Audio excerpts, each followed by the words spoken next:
Lord, salamat at ginising mo ako sa araw na ito. Lord, I thank you for this brand new day. Thank you for waking me up. Salamat at nagising ako, Panginoon. Maraming salamat sa napakagandang gising ko na ito. Tatanggapin ko po ito as another form of blessing. Humihingi po ako ng patawad, Lord, dahil minsan hindi ko nakikita ang kagandahan ng umaga at araw. Hindi ko nakikita ang mga bagay na ibinibigay niyo sa akin. Mga bagay na dapat maganda ang effect sa akin. Since na sa problema ako nakatingin, hindi ko po ito lahat nakikita. Kaya ngayon, Lord, mas magko-concentrate ako sa mga biyaya niyo sa akin.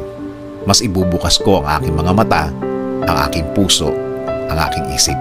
Mas hahanapin ko ang kagandahan ng araw at kagandahan ng sitwasyon. Sa ganda ng mga bagay na inilalagay niyo sa aking buhay. Salamat din, Lord, sa mga taong nasa aking buhay ngayon.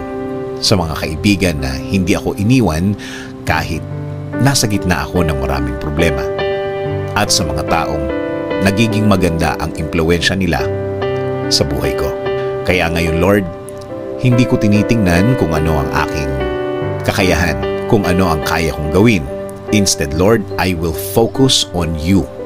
Sa inyo po ako titingin. Sa mga kaya niyong gawin sa aking buhay ako magko-concentrate. Sa kakayahan niyo po at hindi sa kakayahan ko. Alam ko, Lord, na marami ng pagkakataon na natulungan niyo ako. Marami ng sitwasyon sa aking buhay na ibinigay niyo ang aking pangangailangan. Alam kong tutulungan niyo po ako ulit, Lord. At alam kong babaguhin niyo na ang aking sitwasyon na ngayon ay mabigat na mabigat sa akin.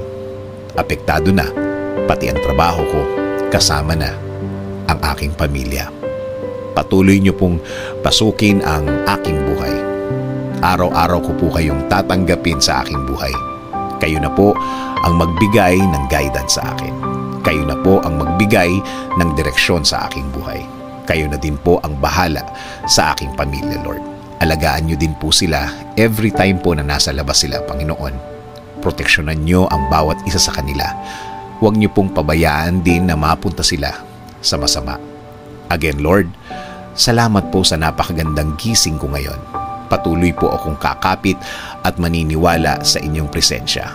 Patuloy po akong huhugot ng lakas sa inyo.